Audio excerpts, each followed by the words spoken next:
այսօր աստորեն Երևանում նշվում է Երևանի քաղաքապետարանի նախաձեռնությամբ հայարտ կենտրոնում նշում ենք ես գնահատականներ տալ չեմ սիրում, բայց իմ կարծիքով մեր ժամանակների ամենամեծ բանաստեղծներից մեկի Զահրատի 100-ամյակը եւ այս ձևը մտածեցինք, որ Զահրատին փորձենք ներկայացնել իր կերպարների, իր միջավայրի եւ մյուս բաների միջոցով, գծանկարներով եւ դիմեցինք մեր լավ ընկերոջը Լևոն Գյուլխասյանին, գծանկարիչ, որը արել է այս գործը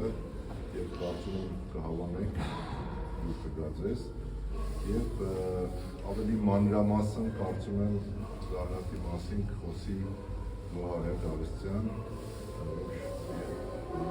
գրականության եւ արվեստի թանգարանում է աշխատում եւ հատկապես զբաղվում է Զահրատի ժառանգությամբ։ Շնորհակալ եմ։ Նախ բոլորի շնորհավորում եմ Զահրատի 100-ամյակի տարին այս բացառիկ ցուցահանդեսի բացման աղետով։ Տպավորությունս այնքան մեծ է, այնքան ուրախացած եմ այս ամեն ինչով, որ չեմ կարող ավելի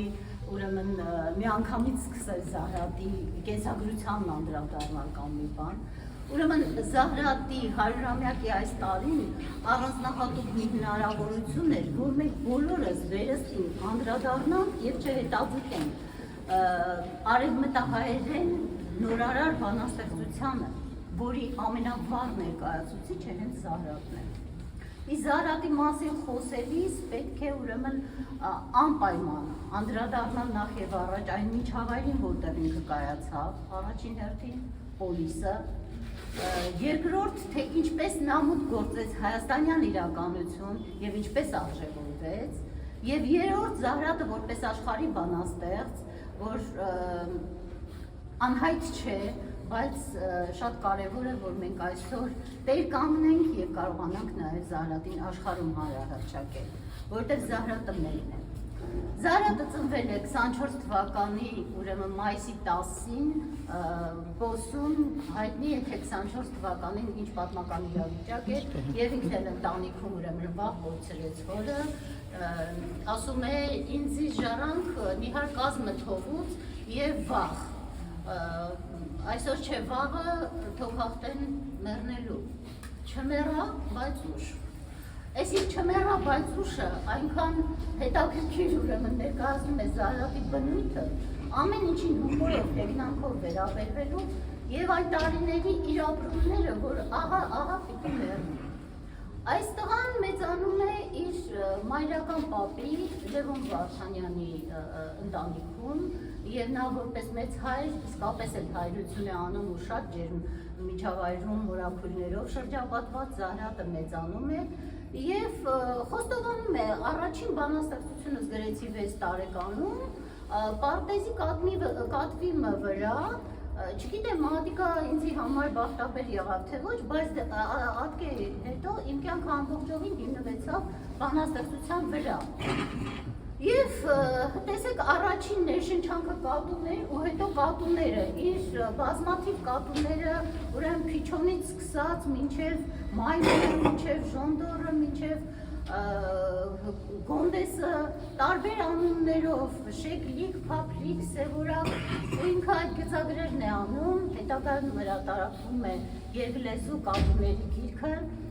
եւ ինչ է ժառանգել ոչ միայն վտիտ մարմին հորից, այլ նաեւ հոր գրելու տաղանդը։ Հայրը բանաստեղծ էր եւ իր հավաքածուում իր ձեռագրով, հենց Զահրատի ձեռագրով հոր բանաստեղծությունը կա գրված եւ ինքը դա առանձնահատուկ է պահպանել, այսինքն հորից ժառանգում է այս տաղանդը եւ մեծ պապից էլ ուրեմն իրենց բուն ազգանունը Յալտաշյան, այսինքն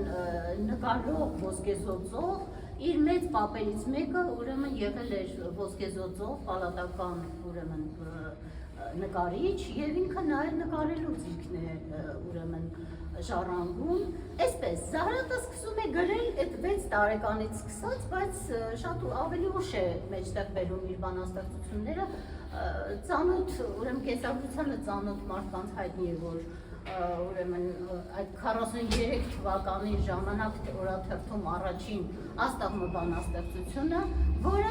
տաղաչափական, կանոնիկ բանաստեղծություն է, շատ նման Չարենցյան, ուրեմն տաղարանի հատկապես Սարատնովային նվիրված այդ շարքի բանաստեղծությանը, եւ այսպես Զահրատը սկսում է իր ճանապարհը, եւ չէր տանի նա ժամանակ օրաթերթես բանաստեղծությունը, եթե ընկերներից մեկը չհավաներ այդ, այսինքն ճակատագրական էր։ Դրանից հետո ուրեմն գանք Տիկոյին, որ արդեն 46-47 թվերին, երկրորդ աշխարհամարտից հետո արդեն այդ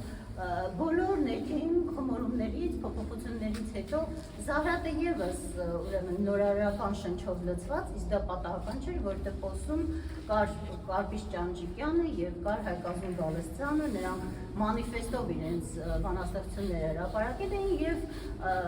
բոլոր կաղապարներից ներքին այդ խորտումով ազատագրված առանց գետադրության ազատ բանաստեղծություն եւ ցավոք սրտի Կարպիշ Ճանճիկյանը նույնպես փոխանցից վաղաժամ հեռացավ, այս գիծը պահպանեց Զահրատը։ Հայկազուն Գալստյանն էլ գալիս է Հայաստան եւ այստեղ արևելագիտությամբ է զբաղվում, արդեն չի էլ գրում։ Մի խոսքով Զահրատը որպես բառ ներկայացուցիչ եւ այս բոլորը իրագործվում է Մխիթարյան Սանուս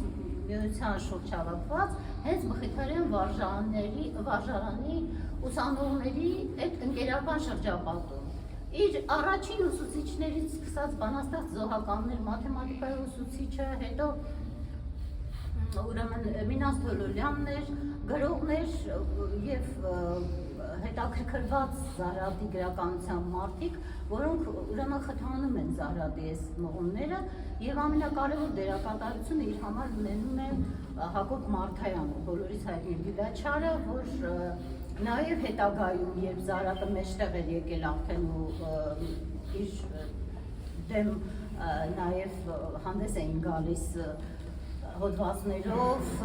նրան հալածում էին նույնիսկ փորձում եւ Մարթայանը ուրեմն պաշտպանական հոդվածներ էր գրում։ Մի խոսքով Զահրատը այս միջավայրում կայացավ։ Առաջին գիրքը, որ կոչվեց Մեծ քաղաքը, նրա ուրեմն կազմի նախնական մտահղացումը ցուցադրված է մեր Թանգարանի գրականության վարժի Թանգարանի ֆոնդում է գտնվում։ Ինչու է առանձնահատուկ դա ցուցադրված, որտեղ եթե նայենք նախնական տարբերակը պիտի լիներ Մարդու միս վերնագիրը, այսինքն Զահրատը հենց սկզբից նորարարի այդ գերիրապաշտական իր ուղղվածության, նաև գրքերի վերնագրերը, որոնք հետագայում իհարկե առաջինը գնաց Մեծ քաղաքը վերնագրով, սովորական վերնագիր եւ այստեղ Մեծ քաղաքի պատմությունները ամբողջ փոքր մարդու այդ Տիկոյի կերպարով, երկրորդը եղավ գունավոր սահմանները, երրորդը բարի երկինք, հետո մեկ քարով երկու գարուն, տեսեք գրքերի անունները նույնպես ուրեմն նորարարական ձևակերպումներ ունեն, հետագայում ուրեմն Մամը ջուր, ջուրը պատեմ վեր, ծայրը ծայրին եւ վերջին ժողովածուն դդումի համը, ուրեմն Զահրատը կյանքի օրոք հրապարակեց առանձին 8 հատոր, իսկ դդումի համը նրա կազմած հատորն էր, որը մահից հետո կինը հրապարակեց։ Հիմա, որպեսզի ես շատ չծավալվեմ, կարելի է անվերջ խոսել, իսկ մենք այսօր ուրիշ ձևաչափի մեջ ենք, ասեմ, որ հայաստանյան իրականության մեջ Զահրատի կայացմանը շատ նպաստեց Ալեքսանդր Թոքչյանը։ Գիտեք, որ Գարունի այն գրախոսներից էր եւ հանձնարարողը նոր գրականության 60-ականների սերնդի համար մեծ դերակատարություն ունեցավ Թոքչյանը եւ այս ընթացքում իր նամակագրությունն էր կա ֆոնդում այդ շրջանի ու Զահրատի հետ կապի մեջ էր 68-ին, երբ արդեն տպվել էր գունավոր սահմանները, որը շատ առանձնահատուկ մի ուրեմն փոքր գրքույկ 14 բանաստեղծության, բայց այսօրվա մեր ցուցահանդեսի անունն այդտեղից է գալիս, մեկ քայլ առաջ, մեկ քայլ հետ, հետո պատրանք հավերժորեն քայլելու, չհասնելու սահմանին, հետո պատրանք անսահմանին հասնելու։ Տեսեք ինչ մտածողություն է, ու այս մտածողությունը բերեց ներմուծեց Թոքչյանը այդ 60-ականների սերնդի մեջ, որ շատ մեծ թարմություն ստացավ այդ շրջանի գրականությունը, Ու Զարատն էլ արդեն քիչ-քիչ սկսեց ընդունվել հայ իրականության մեջ, սովետահայ իրականության։ 78 թվականին գիտեք առաջին այդ ժողովածուն տպվում է առաջին ժողովածուի մեծ քաղաքը վերնագրով, բայց ներառում էր առաջին 3 ժողովածուները մի քանի ուրեմն գործերի դուրս թողնումով, դրանք էլ վերախոսել են երևի, դուրս են թողել գրքից, մի քիչ ավելի սուր գործեր էին։ Մի խոսքով ես այս մասին նաև հոդվածներում եմ գրել, չեմ կարողանում շատ չընդարձակվել, բայց պետք է կարդալ։ Այսպես Զարատը ուրեմն հետագայում նաև ուրեմն հայ իրականության մեջ վերահրատարակվեց, իհարկե բոլորը ընտրանիներ են։ Ես պիտի ասեմ, որ մենք անհրաժեշտություն ունենք Զարատի լիակատար ժողովածուն հրատարակելու։ Այլ լավ կլինի, որ այս 100-ամյակի տարում մեր հրատարակիչները դրա մասին մտածեն։ Այս տարի տպագրվել են 100 բանաստեղծություն, 2 ժողովածու, իսկ խորհրդային շրջանից հետո նաև 2 ուրեմն հատընտիր հրատարակեց Այդին Մորիկյանը իր կազմած ընտրանիով։ Իսկ աշխարհի իմաստով Զարատը միայն ասեմ, որ 70-71 թվականներից սկսյալ Լոնդոնի հույսու տարեգրքում պարբերաբար հիշատակվում է Զարատը, ամրագրված անուն է և բազմաթիվ հավաստագրերով թանգարանի բոլոր ուրեմն փաստաթղթերը դրա ապացույցն են նաև, որ Զարատը միջազգային տարբեր բանաստեղծական ընկերությունների անդամ էր, գնահատված էր, թարգմանվել է 22 լեզուներով, հրատարակված գրքեր կան առանձին հատորներով, հատկապես անգլերեն Kiko Poems և Poetry։ Մի խոսքով Զարատը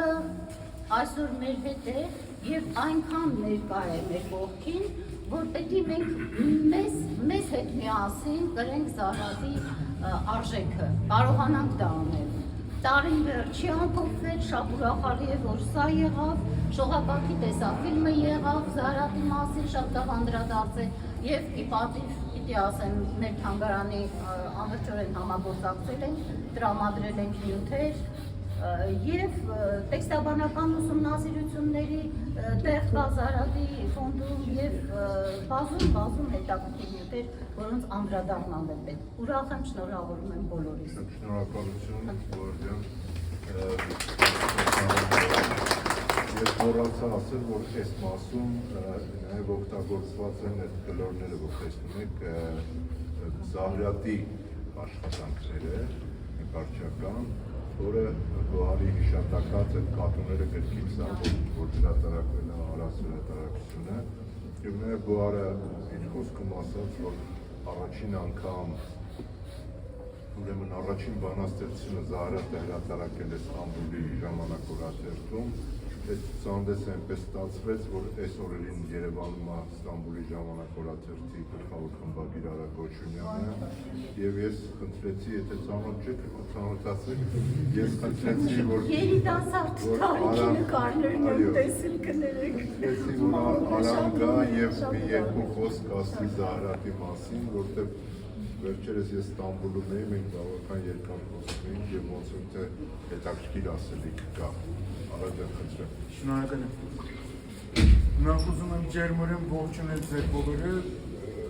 վստահ եմ իմ դիրքը կհասկանաք, որ մասնակետի խոսքից հետո խոսելը բավականին դժվար է։ Սիրելի Բասկևիչյանը որպես այդպեսին ուզում էր, որ ես ի պաշտոնե ճագերտյալ խոսեի, քանի Զարատի առաջի բանաստեղծությունը ժամանակ օրաթերթի մեջ է հրատարակված, որը ես այսօր խմբագրում եմ, բայց ամենատեղս մենք ըստ երևույթին համաձայն ենք, որ Զարատը այնպիսի մեծություն է, իր ավանդը, իր ժառանգությունը այնքան խորքային է, որ մենք չենք կարող որևէ հարթակով սահմանափակել, բնականաբար հանուն բարոյականության այդ մեկը պետք է ընդգծել, բայց մեր ժամանակ օրաթերթի, ասենք, հայ իրականության մեջ ունեցած դարավոր դերակատարության տեսակետ է, առանձնահատուկ գլուխ ենք համարում Զարատի առաջի բանաստեղծության հրատարակության հարթակը հանդիսացած լինելը։ Զուտ քաղաքավարական մի ընկալեք, բայց ես իմ բուն խոսքին անդրադառնալ առաջ ուզում էի մասնավորապես խոսք ասել իմ սիրելի բարեկամ Տիգրան Բասկևիչյանի մասին, ընդ որում ես բոլսից եկած հյուր, այս պահին ուզում եմ նաև իմ երախտագիտությունը հայտնել Երևանի քաղաքապետարանին, որ այս նախաձեռնության ուրեմն խրախուսողը եղած է։ Իսկ Տիգրան Բասկևիչյանը, սիրելի բարեկամներ, զահրադում ենք այսօր, որ ուրեմն բանաստեղծը մի ցուցահանդեսի ձևաչափի մեջ ենք տեսնում։ Տիգրան Բասկևիչյանը մեր այն բարեկամն է, որ իր կարողություններով այսպես զահրադը խորատապանց ընկալած եւ այս ջգունության մեջ պատկերացուցած է նաև։ Բասկևիչյանը Հայաստանի մտավորական աշխարհի այն թեգուս հազվագյուտ անձնավորություններն է, որ ըսպիրկյան ուրեմն մտավորական գերբարները զուտ ասենք մեր ընկալված փոխադարձ հարկանքի վաստակի նկատմամբ այսպես երախտիկի սահմաններից դուրս խորատապանց է ընկալում եւ ինչ որ ձևով ասենք Հայաստանի եւ ըսպիրկի լսարաններում միջև մեզ համար շատ իսկապես շատ թանկ այսպես կոչված մի ճակերտյալ դիկոդինգի թերակատարություն ունի Հայաստանի եւ ըսպիրկի միջև, որը այս վերջի 30 տարիների փորձառությունը հաշվի առնելով վստահ եմ դուք շատ բարձր կարող եք քննադատել։ Տիգրան ջան, ես ուզում եմ որպես ես ուզում եմ շնորհակալություն հայտնել եւ վերադառնալ Զահրադին։ Սիրելի բարեկամներ, 100-ամյակն է Զահրադին եւ մենք Ստամբուլում այս տարեմուտին ունեցանք միջոցառում, որին նախագահում էր ուրեմն Բոլսո Բادرյակական աթոռի ամենաբադիվ քաղաքավե, որ իր պատկամը այնտեղ փոխանցեց, մենք դեղում հերթական անգամ առիթն ու հնարավորությունը ունեցանք Զահրադի նկատմամբ մեր անսահման երախտիկը թարմացնելու, ասի թեգուս դրսից նայած ձեզ համար կարող է շատ մագերեսային կամ անգամ ընթացիկ բան համարվի, բայց հավատացեք այսօր բոլիսը դիմակրավում է այնպիսի վիճակ, որ մենք ընդհանրապես դպրոցական հանդեսների մակարդակով միջոցառումներ ունենք այլևս քաղաքում եւ չնայած այս իրավիճակին ուրեմն Զահրադի համար պետք է ասեմ այսօրվա մեր հնարավորություններով լավագույնը կազմակերպվեցավ, ինչպես ասացի Բادرյակական աթոռի հովանավորությամբ, որը մի քիչ մեր սիրտը հովացուց որպես այդպիսին։ Ուզում էի սա ասել, հարգելի Տիգինը բնականաբար մասնակետի ձևով մատուցեց ձեզ, բայց եկեք մենք Զահրադի առաջին գրքի անունին վրա կենտրոնանանք, մեծ քաղաքը։ Մեր ուրեմն ըսպիրկյան քրագանությունը ամբողջությամբ եւ ոչ միայն ըսպիրկյան քրագանությունը, մեր ամբողջ ըսպիրկյան մշակույթ, ամբողջ մեր ըսպիրկյան հայաբահբանություն, ըսած այդ գլուխների տակ թասված առանց բացառության բոլոր նյութերը վերաբերում են ուրեմն ճակերտյալ այդ մեծ քաղաքներու միջավայրերին, որտեղ մենք որպես հայեր բազմամշակույթ մթնոլորտի մեջ, բազմաթիվ մշակույթների ազդեցության տակ նրանց հետ ուրեմն փոխադարձ շփման միջավայրի մեջ փորձում ենք արդատրել եւ փորձում ենք մեր ինքնությունը բարել։ Մենք կարողանում ենք այդ գործի մեջ հաջողվել այն հարաբերակցության մեջ, որքան որ ազդվում ենք եւ այդ ազդեցությունով որքան ներշնչվելով նաեւ հայկական երանգով մի բան կարողանում ենք մարդկանց մատուցել, արդեն այդ հարաբերակցության մեջ մենք կարողանում ենք հաջողվել, այլևս մենք հազար ափսոս որ ձախողում ենք, իսկ այսօր ըստ երևույթին ցուցահանդեսի բացման մթնոլորտը շատ այսպես մեր ձախողումների մասին խոսելու կամ հաշվի արտար անելու միջավայրը չէ։ Ես Բոլսից եկած մարդ ի շարունակություն դիգնոջ ուրեմն ակնարկության կամ ասենք ցանկության հայաստանյան հրադարակչական աշխարհի ուղղված պետք է ձեզ ասեմ, որ Զահրադի ժառանգության արժևորման բարակային առանձնահատուկ երախտագիտության առարկա է Բոլսո Արաս հրադարակչատունը, որը Զահրադի ամբողջական երկերն է ուրեմն հրադարակած։ Ես պետք է ընդգծեմ նաև երկու անձնավորություններ, ուրեմն երկու սիրելի անձնավորություններ ինձ համար, ուրեմն բարոնայք Արտաշես Մարգոսյանը եւ Սևան Դեիրմենջյանը, որոնք եւս հետմահու Զահրադի ուրեմն ժառանգության արժևորման իրենց անփոխարինելի նպաստը բերած են։ Զահրադը այն բանաստեղծն է, մի քիչ առաջ իմ միջոցառման ներկա պաշտոնագետների մեկից հետ զրուցելիս ասում էի, Զահրադը այն բանաստեղծն է, որ մեզ այսպես որոշ բանալիներ է մատուցում ներկա ժամանակներում, երբ որ մարդկությունը ահագնացող թափով հեռանում է գրավոր մշակույթից։ Այսօր մարդիկ չեն սիրում բանաստեղծության հետ շփվել, միայն բանաստեղծության հետ չէ, մարդիկ չեն շփվում, չեն ցանկանում արձակի հետ շփվել։ Մենք այսօր այնպիսի ժամանակներում ենք ապրում, որ աշխարհի բոլոր հասարակությունների համար մեր ընկալած ընտանեկան իմաստով հեղինակությունների այդ գերբարները սկսում են աստիճանաբար փուլ գալ։ Մենք մինչև մոտավոր անցյալը մի շարք երկիրների կամ մշակույթների բարակային անգիր կարողանում ենք մի շարք մարդկանց անունները թվարկել, իսկ այսօր շատ ավելի դժվարանում ենք այդ բոլոր առումներով եւ կարծեք թե այս միջավայրը մեծ Զահրադը մեզ համար ունի նոր ժամանակների հարիր մի դերակատարություն, որովհետեւ թույլ տվեք պատկերավոր իմաստով ձեզ ասել, Զահրադը այն բանաստեղծն է ըստ երևույթին, որու խաթրին համար մարդիկ կարող են անգամ բանաստեղծության հետ շփվել։ Զահրադը այնպիսի ձգողականություն ունի, Զահրադը այնպիսի ներազդելու հնարավորություն ունի։ Ես նվաստս ճիշտ ասած, քանի որ լրագրող եմ եւ փաստերի հետ շատ ավելի առարգայական ուրեմն ազդակների կամ ազդեցությունների դվյալների լույսի տակ իմ գործս անում եմ, որպես այդպիսին բանաստեղծությունը իմ առաջնահերթությունների շարքում չէ, բայց այդ առաջնահերթությունը հանգարց փոխվում է, երբ որ խոսքը վերաբերում է, ասենք, Զահրադին, ասի Զահրադի կարողությունն է, եւ մենք պետք է նրանից է, որ կարգ է գրում։ Այո, եւ ըստ երևույթին մեզ նման ժողովրդի համար Զահրադը շատ եզակի կերպար է, որովհետեւ մենք միշտ խնդիր ունեցած ենք, այսինքն վստահ եմ բոլորդ կհամաձայնվեք, միշտ խնդիր ունեցած ենք այսպես աշխարհի հետ քայլ պահելու, դվյալ ժամանակներու ոգուն ներթափանցելու, դվյալ ժամանակներու ոգուն հարիր ընտանալու, այս բոլորը մեր հայ իրականության մեջ միշտ ստրեսներ եղած են այսպես կոչված, բայց մենք տեսնում ենք, որ Զահրադը մնալով զուտ հայկական, որքան իր ժամանակի ոգուն ներթափանցելով արդատրեր է եւ մենք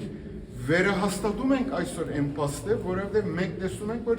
այդ իր դվյալ ժամանակի ոգուն ներթափանցած ըլլալու կարողությունը, ընդունակությունը Զահրադը ժամանակների մեջ փոփոխվող, հարափոխող ժամանակների մեջ վերարժևորելով, վերաթարմացնելով այսօր վերում կանգնեցնում է մեր առջև։ Ես ուզում եմ զինքը ոգեկոչել քյուր հարկանքով, ես շատ փոքր տարիքից հնարավորություն ունեցել եմ Զահրադի հետ շփվելու, Զահրադը ուրեմն այն հեղինակը ըլլալի առաջ կներեք, այն Արաքինի անձնավորություններ, որ մեծ երախտագիտության ուրեմն հասկացություն ուներ կյանքի մեջ։ Զահրադը իր յուրաքանչյուր քիրքը, որ հրատարակվում էր, անպայման բերում անձամբ հանձնում էր մեր թերթի խմբագրության, որպես ասենք հարգանք այն հանգամանքին, որ իր առաջի բանաստեղծությունը ժամանակում էր հրատարակված եւ իր այցելության օրը մեր խմբագրական դրամատրությունը մթնոլորտը իսկապես փոխվում էր։ Ես հիշում եմ լուսահոգի մեծայրս Արա Քոչումյանը, ես հիշում եմ իմ առաջի գրածներս խմբագրող մեր լուսահոգի ուրեմն խմբագիրներից Երվանդ Գոբելյանը, որոնց հետ Զահրադի ուրեմն զրույցներին ականատես էի լինում, Զահրադը երբեմն աչքի ձայրով ինձ նայում էր, բայց ես այդքանով չէի համարձակում, բադահած է, որ քնալը գղզի իր բնակարանում է գտնվելու արիք լինի, հարցազրույցով ըրած եմ իր հետ եւ այդ բոլորը այսօր միայն հուշեր չեն կարծեք, այդ բոլորը մենք զգում ենք, որ Զահրադի հետ շփումը նաեւ մեր բոլորի գազմավորումը պայմանավորած գործոն եղած է։ Հետևաբար ես վստահ եմ Զահրադը ժամանակները անցնելով այսպես Հայաստանի մեջ, Սփյուռքի մեջ եւ այլն ներհայկական սահմաններից դուրս արդեն իր համամարտկային նշանակությունը կվերահաստատե իր թողած անքի ժառանգությամբ եւ մենք ավակային դարբեր արիտներ ունենանք Դիկրանի մտահղացումով այսպես ասենք ցուցահանդեսն անելու բանով ինչպես Այսպիսի նախագծի սահմաններին ուրեմն հարմարել է, ջիգունացել է Զահրադը, ես կարող եմ երևի, այսինքն ասել, որ աբակային, եթե մարդկության արվեստի հետ շփվելու եղանակները, միջոցները, գործիքները ինչպես որ պիտի փոխվին, այդ բոլորի մեջ Զահրադը հաստատ տեղավորվելու ուրեմն հնարավորություն պիտի ունենա իր թողած ստեղծագործական, ասենք, բանով, ավանդով։ Շնորհակալ եմ ուշադրության համար։ Շնորհակալություն, Գոհարյան, Նավակաշյան, շնորհակալություն։ Ձեզ